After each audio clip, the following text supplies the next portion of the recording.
আজকে একাদশীর আগের দিন নিরামিষ, কিন্তু ঘরে বেগুন নেই, একটু ভাজা খেতে ইচ্ছে করছে।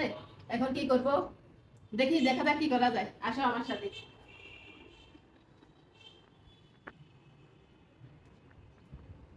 এ দেখো, এখানে পুঁই গাছ লাগিয়েছিলাম, বড় বড় পাতা হয়েছে। এই তো এদিকে একটা কুমড়ো গাছ আছে, এদিকে আরেকটা পুঁই গাছ। এখন এখান থেকে কয়েকটা পুঁই পাতা নেবো, পুঁই পাতার বড়া করবো আজকে।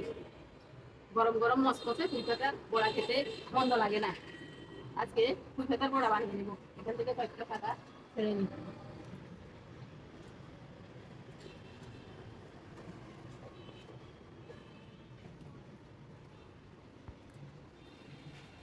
বারান্দায় আসলে একটু পুঁই গাছ বা কুমড়ো গাছ লাগিয়ে নিলে মাঝে মধ্যে খাওয়া যায়।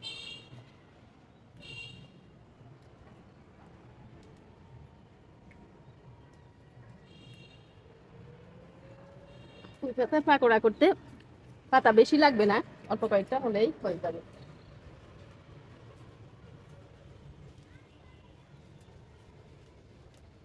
গোড়ার দিকে পাতাগুলো নিয়ে নিচ্ছি, কারণ এগুলো কদিন পরে শুকিয়ে যাবে। হয়েছে, আর লাগবে না। নিয়েছি কয়েকটা পাতা। এদিকে দেখো, এই যে ডাঁটা লাগিয়েছিলাম, কয়েকটা ডাঁটা হয়েছে, এই যে একটু মোটা মোটাই হয়েছে। এগুলো 4-5টা দিয়ে মোটামুটি এক তরকারি হয়ে যাবে। এখানে আবার কুমড়োর বিচি লাগিয়েছিলাম, চারা গজিয়েছে। মরিচ গাছ লাগিয়েছি, এদিকেও একটা মরিচ গাছ একটু ফুল আসছে, ফুল গাছ। মোটামুটি যা পারছি একটু একটু লাগিয়েছি। আরেক বারান্দা আছে, ওখানেও কিছু ফুলের গাছ আছে। এখন আজকে এগুলো দিয়ে পাকোড়া বানিয়ে নিব। পাতাগুলো পরিষ্কার করে ধুয়ে নিয়েছি। এখানে দুটা দুটা করে 3 জোড়া পাতা রেখে দিয়েছি। এগুলো গোটা গোটা ভাজি করবো, আর কিছু এভাবে কুচিয়ে নিই।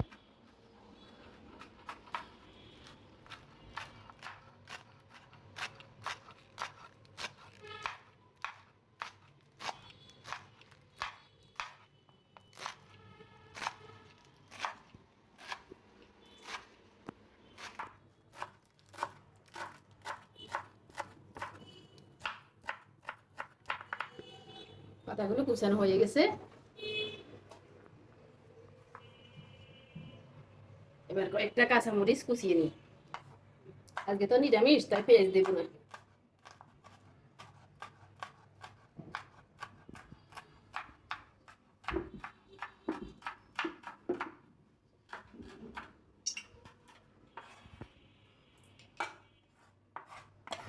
কাঁচামরিচ কুচানো হয়ে গেছে। এখানে চালের গুঁড়া নিয়ে নিয়েছি, এখানে আছে বেসন। এবার আমি ব্যাটারটা রেডি করে নিই। এখানে সমানভাবে চালের গুঁড়া আর বেসন নিয়ে নিয়েছি। দিয়ে দিচ্ছি স্বাদের জন্য একটু চিনি, দিয়ে দিচ্ছি স্বাদ মতো লবণ, দিয়ে দিলাম হলুদ গুঁড়া, অল্প একটু মরিচের গুঁড়া।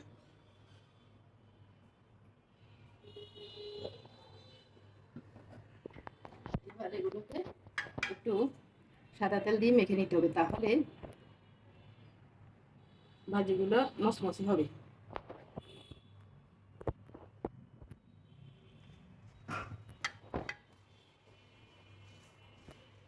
ভালোভাবে এভাবে মেখে নিয়ে তারপরে জল দেব।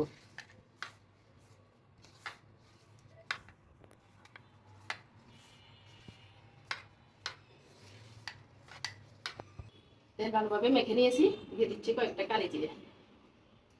কালি জিরা এমনিতেও খাওয়া ভালো, আর এভাবে লুচি বা এভাবে পাকোড়ার সাথে দিয়ে খেলেও ভালো। অনেক রোগের উপকার কিন্তু এই কালি জিরা। এবার জল দিয়ে দিব। আটা হয়ে গেছে, এবার জল দিয়ে দিলাম।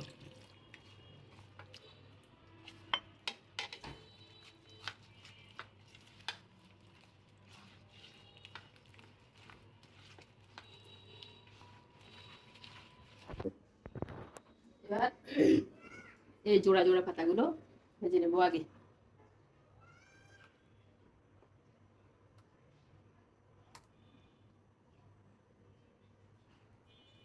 তেল গরম হয়ে গেছে, দিয়ে দিচ্ছি।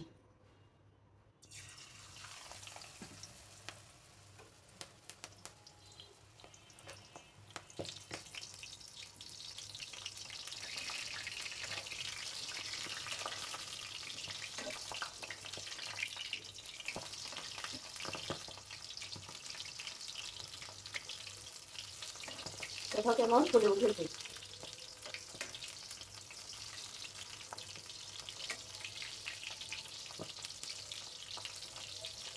এবার একটু কমিয়ে দিলাম, কারণ না হলে পাতা সিদ্ধ হবে না, উপরের দিক মতো হয়ে যাবে।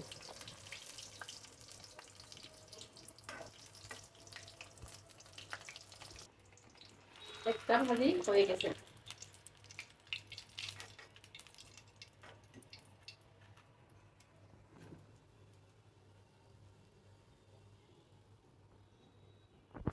আরেকটা দিয়ে দিলাম, একটা নামিয়ে নিলাম। এভাবে আমি সবগুলো ভাজিয়ে নেব। দেখো গোটা ভাতাগুলো আমার ভাজা হয়ে গেছে, নামিয়ে নিচ্ছি। এবার কুচনো গুলা মেখে নিই।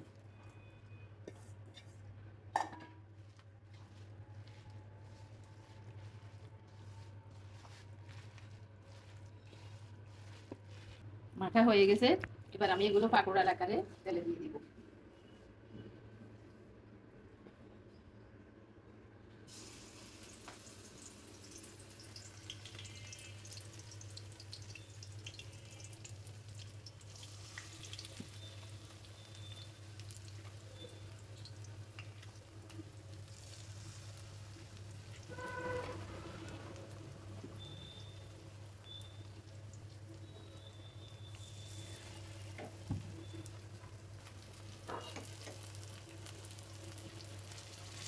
একটু হয়ে গেছে, এখন আরেকটু উল্টে দিচ্ছি।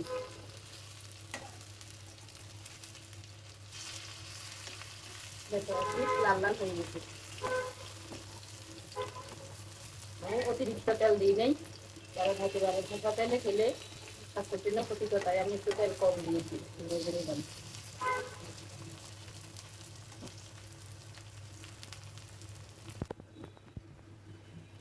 এগুলো আমার ভাজা হয়ে গেছে, এগুলো নিয়ে নিচ্ছি।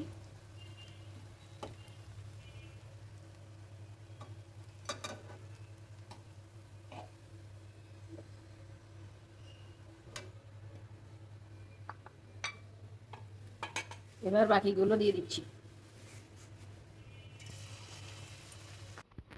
সবগুলো হয়ে গেছে, নামিয়ে নিচ্ছি। এই ফাঁকে আবার একজনকে কয়েকটা দিয়েও দিছি, এই জন্য কমে গেছে। বানাতে বানাতে আমার এক ছোট্ট বন্ধু চলে এসছে, ওকে কয়েকটা দিয়ে দিলাম।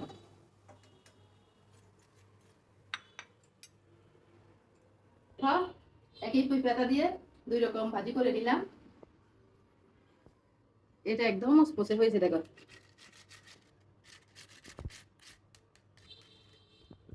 এখান থেকে দুটো ওই যে আমার ছোট্ট বন্ধুকে দিয়ে দিয়েছি, আর এখানে এগুলো করেছি।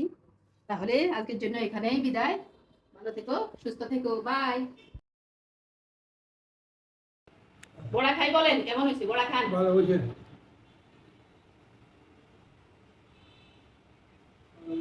কি বেশি ভালো হয়েছে? বেশি ভালো হয়েছে। বাবা যখন বলছে ভালো হয়েছে, তাহলে অনেক ভালো হয়েছে।